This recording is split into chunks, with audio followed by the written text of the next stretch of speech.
Well, hello friend from YouTube. This is gonna be another presentation from Dark Spectre 100. This time it's gonna be the type of reticle, the part 2. This time I'm gonna be making emphasis on the Christmas tree style reticle, or the grid style reticle, or the quadrant style reticle, however you guys wanna call them. The first one I'm gonna be presenting is gonna be the Razer HD Gen 2 EBR2C. This reticle used to be among the 5 finalists for years and years for PRS matches in the United States. As you can see, it's going to be a fully illuminated. It's going to have a 0.5 difference in the lines, and then laterally and on the upper edge is going to be 0.2 difference. No, 0.1, my bad. However, some people were complaining that it has like an open center, and when you crank it all the way to 25 or plus, it was hard to get like a point of reference. And also some people were complaining that on the center the steady align the corresponding elevations that were written close to the center line, so the point of impact, some point the puff, was kind of covered by the numbers when you were using 25 plus at 600 plus yard, not closer ranges. All these reticles that I'm going to be presenting today, they are all for match gray accuracy. I'm talking about 1 inch at 100 yard. I mean 1 MOA, 3 inches 300 yards, 6 inches at 600 yards, and so forth. It changes over 1,000 slightly. They all have their pros and they all have their cons. Some of their pros is that they all can be used with all kind of calibers and all kind of bullet weights, regardless of what you're using for. They're very precise when taking shots. Some of them are going to be fully illuminated, which I prefer. Some of them are not fully illuminated, mostly the military ones, because they use the night vision device. They really don't have to be fully illuminating everything. Hunters, we need them. They're extremely useful when you're taking fast moving targets.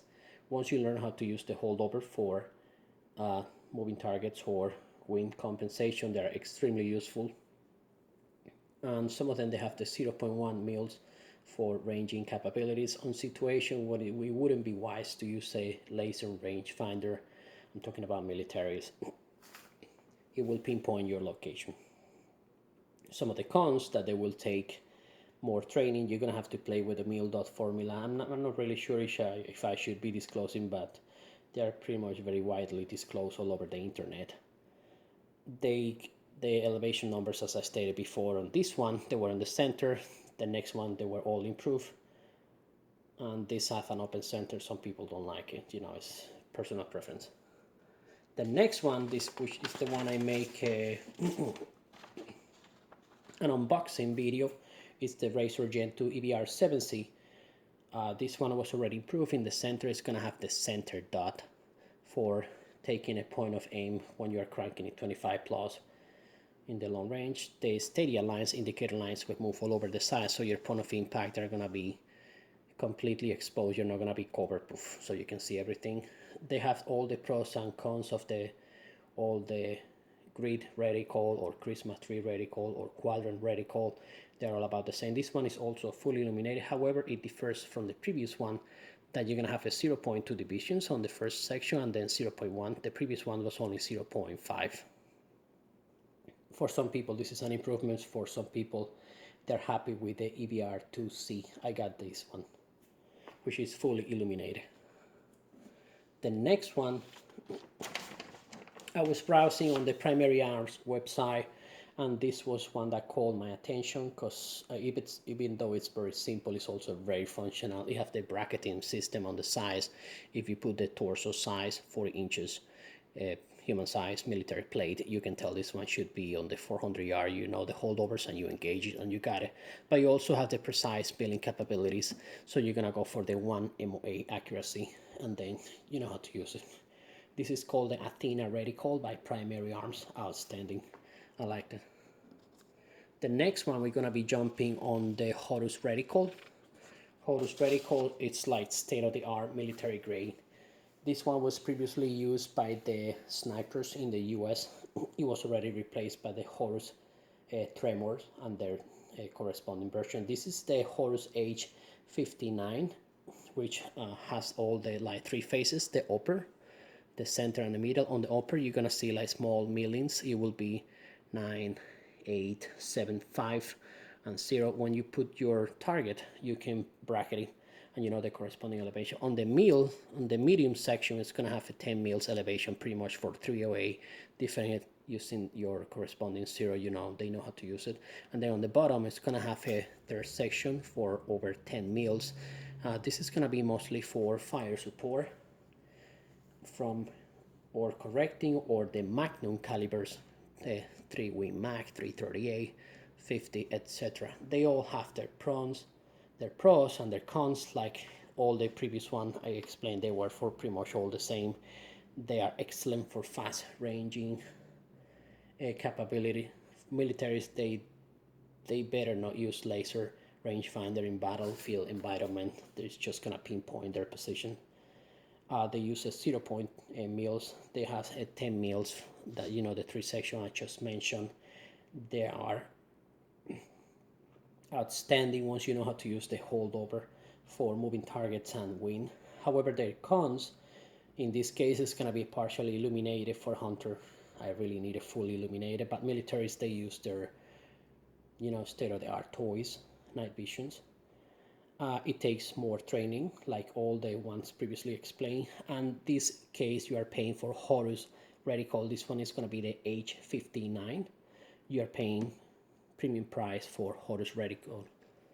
The next one is going to be the Horus Tremor 3. It's kind of controversial. Some people say it's super busy. I really love them. I'm not really knowledgeable on how to use it. However, some people are really, really good with them. They are considered the best for moving targets. Once you know the holdover for the different speeds, it's going to be, you can't miss it. And you don't have to crank it all the way up for seeing all the spots. You just use it at your preference. They also have the three subdivisions. The mils on the top will be 9, 8, 7, 5, and so forth. The three sections, the middle section up to 10 mils, mostly for 308, and the bottom section for magnum calibers or air support, you name it. This is the latest and greatest use for military snipers for their extended long range. However, among their cons is you're going to have to pay a premium price. You are paying Horus Reticles. This is the Tremor 3, controversial but still outstanding. On my side, another thing that I don't like from this one, the only thing is that it's not fully illuminated, but it's just a personal preference. And then for the future, if you're planning on buying your own scope, I would highly recommend it to be a first focal plane, so your reticle is going to be on your first focal. That will be mil. I started using MOA mil reticle, and it took me a while to get used, and it takes more time to do all the conversions because they are completely different measurements. And at least if it's within your budget, use a fully illuminated reticle. There is a reticle I would like to mention, which is not used for sniper engagement, but it's also designed by Horus. It's going to be the H32. I owned a Loophole Mark IV with this reticle. It's going to be a 12 by 40 by 60. On the objective lens, the magnification is 12 by 40. Objective lens is going to be 60. Outstanding for gathering images at low light situation. It's pretty much for air support, artillery support, point of impact correction, surveillance, videos, night observation. This is like state of the art. It's been compared many times with a Bushnell, their tactical lines, but this is 3 times the price of the others. Believe me, if you want to experience eye fatigue after 2 hours, go for the cheaper version. But if you are a professional sniper, military, or law enforcement, it is worth it, unless you want to experience eye fatigue. They also come with a like a complete bracketing system to put on top of the scope. Outside to plug with night vision capability, laser range finders, the Kestrel, anemometer, you name it. But they also have their cons, you know, because of the extremely high magnification. They need a solid support. They're kind of on the slightly heavy side. They are more costly. Obviously, you are paying Horus reticle. This is going to be the H32. The only kill flash that I found, it's going to be for the objective lens. I have not found anywhere whatsoever any kind of lens cover for the ocular lens or the objective lens. All right, my friend, this is all I have to present for you. I hope you guys enjoy, learn something new. If you like it, give it a like, share it among your friends, and God bless you all. Thank you so much.